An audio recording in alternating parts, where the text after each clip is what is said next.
అందరికీ కూడా పేపర్ అదే.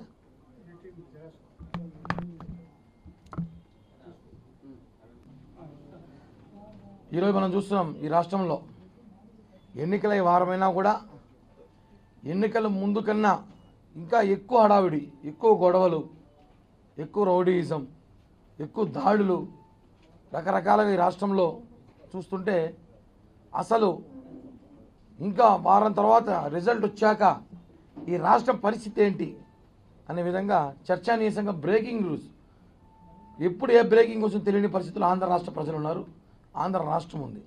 దానికి కారణమైన వ్యక్తులు మాత్రం ఎవరు ఎన్ని చెప్పినా మేమైతే ఒకటే చెప్తున్నాం, దీనికంతా కారణం సిఎస్ జవహర్ రెడ్డి గారు మాత్రమే. అనేకసార్లు చెప్పాం గతంలో కూడా, సిఎస్ జవహర్ రెడ్డి గారిని బదిలీ చేయండి, ఆయన ఉంటే ఎన్నికలు సజీవంగా జరగవని చెప్పాం. అదేవిధంగా జరిగింది. ఎంత ధైర్యం ఉంటే ఈరోజు రాష్ట్రంలో ఒక పోటీ చేసిన అభ్యర్థి ఈవీఎం బద్దలు కొట్టినా జరిగిన వారానికి జరిగి వారమైంది నిన్న బయటకు వచ్చింది. అంటే ఇలాంటివి ఇంకా రాష్ట్రంలో ఎన్ని ఉన్నాయో, ఇన్ని చోట్ల ఏమేమి జరిగాయో ఇవన్నీ కూడా బయట పెట్టాలి. ఈరోజు ఆయన లుకౌట్ నోటీస్ ఇచ్చి ఆయన కనిపిస్తే పట్టుకోండి, పారిపోయారు అని చెప్తున్నారు కదా. నిన్నటి నుంచి ఆయన మీద ఇంత వైరల్ జరుగుతున్న రామకృష్ణారెడ్డి గారి మీద ఆయన ఇంటర్వ్యూ చేసిన సాక్షి ఛానల్ ప్రతినిధి ఎవరైతే ఉన్నారో ఆయన కూడా నేరస్తులకు చేర్చాలి. ఎందుకంటే గతంలో మనకు ఐడియా ఉంది, ముద్దు సీను ఒక హత్య చేసిన తర్వాత ఆయన్ని ఒక ప్రముఖ ఛానల్ ఇంటర్వ్యూ చేసింది. అప్పుడు ఆ ఇంటర్వ్యూ చేసిన వ్యక్తిని కూడా నేరస్తుడు చేసి ఆ ఛానల్ మీద కేసు పెట్టారు. ఇప్పుడు ఇతను నేరస్తుడే కదా, ఇతన్ని ఇంటర్వ్యూ చేసి ఆయనకి సపోర్ట్గా మాట్లాడిన ఛానల్ కూడా ఆ ప్రతినిధి కూడా అరెస్ట్ చేసి రిమాండ్ చేయాలి. చేస్తే కానీ ఇంకోసారి ఇలాంటివి జరగకుండా జాగ్రత్త పడతారు. రాష్ట్రంలో శాంతి భద్రతలు పూర్తిగా వైఫల్యమైంది.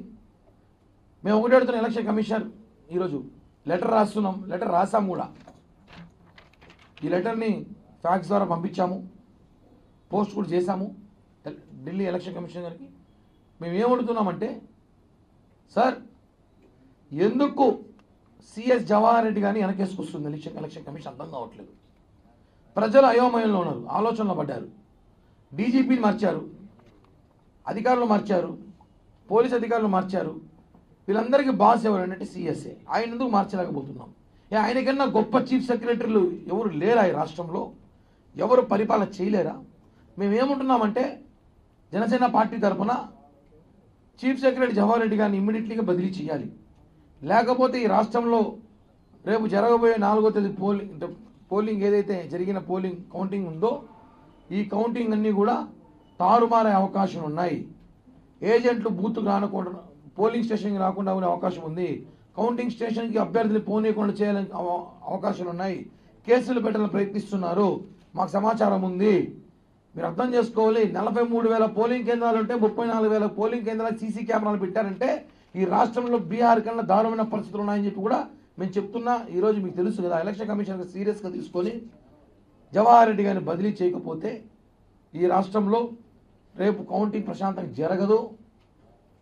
నిజమైన ప్రజలు వేసిన ఓట్లు కూడా తారుమారు చేసే అవకాశం ఉంది. అక్కడ కనీసం ఏమైనా జరిగినా కూడా మాట్లాడే అవకాశం కూడా ప్రత్యర్థులకి మా లాంటి ఒక పార్టీ నాయకులు కూడా ఇవ్వరని చెప్పి తెలుస్తుంది. దీనిపైన విచారణ చేసి ఖచ్చితంగా ఆయన్ని బదిలీ చేయాలి. లేకపోతే ఈ రాష్ట్ర సర్వనాశనం అయిపోతుంది 10 రోజుల్లో. అలాగే ఆయన చీఫ్ సెక్రటరీయా వైసీపీ సెక్రటరీ అర్థం కావట్లా. నిన్నటి దినం ఆయన వైజాగ్ వెళ్ళొచ్చాడు సీక్రెట్గా.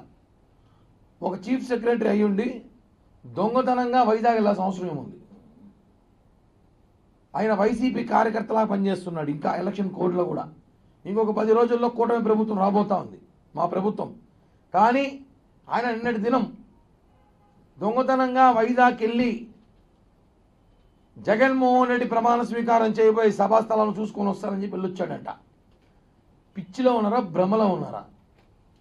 ప్రజలు కసిగట్టుకొని పనిగట్టుకొని లక్షలు ఖర్చు పెట్టి విమానాల్లో రైళ్లలో వచ్చి మాకు ఓట్లేశారు. ఈసారి మీరు దొంగతనం వెళ్ళడం చర్చనీయంగా మారిపోయింది. ఉదాహరణకి ఎలా ఉందంటే పరిస్థితులు, మన పల్నాడులో గొడవలు చూసాం. తిరుపతిలో కూడా పులవర్తి నాని గారి మీద దాడి చేశారు. దాడి చేసిన వ్యక్తులను వదిలేసి పాపం ఎవరో సుధాకర్ రెడ్డి తిరుమలలో వ్యాపారం చేసుకున్న వ్యక్తిని తీసుకెళ్లి అరెస్ట్ చేశారు. నిన్నటి మొన్న వాళ్ళ కుటుంబ సభ్యులు వచ్చి ప్రెస్ మీట్ పెట్టారు, అదే ప్రెస్ క్లబ్లో మాట్లాడారు. ఇంతవరకు పట్టించుకోలేదు. ఒక పత్రికలో అయితే 2-3 పత్రికల్లో, ప్రముఖ పత్రికల్లో మెయిన్ పేజ్ ఆర్టికల్ వచ్చింది. మెయిన్ పేజ్లో ఆర్టికల్ వచ్చింది, అమాయకుల్ని పట్టుకెళ్ళి జైల్లో పెట్టి నిధులు బయట వదిలేశారు అనేసి కూడా. ఇంతవరకు దాని మీద చర్యలు లేవు. అంటే ఏంటి, ఎలక్షన్ కోడ్ పరిస్థితిలోనే ఈ రాష్ట్రం ఇలా ఉంటే ఎలా ఉంటుంది?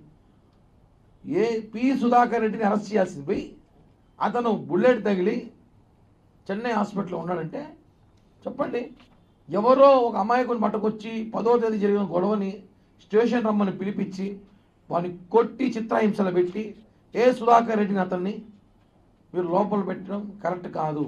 ఏం జరుగుతా ఉంది ఈ రాష్ట్రంలో? అసలు ఇంత జరుగుతా అంటే మళ్ళా మీరు అధికారంలోకి వస్తామని చెప్పి ప్రజలు ఎలా నమ్ముతారు? పోలీస్ వ్యవస్థ ఎందుకు ఎలక్షన్ కమిషన్ సీరియస్ తీసుకోవట్లేదు దీని మీద? సిట్ అని ఒక దర్యాప్తు చేసింది. సిట్టింగ్కే సరిపోతుంది తప్ప వాళ్ళకి పనిచేయడం లేదని చెప్తున్నాం మేమైతే. సిట్ సంస్థ సిట్టింగ్లకే పరిమితమయ్యారు, వాళ్ళు దర్యాప్తు చేయడం లేదు. దర్యాప్తు చేస్తుంటే సుధాకర్ రెడ్డిని ఎందుకు అరెస్ట్ చేస్తారు?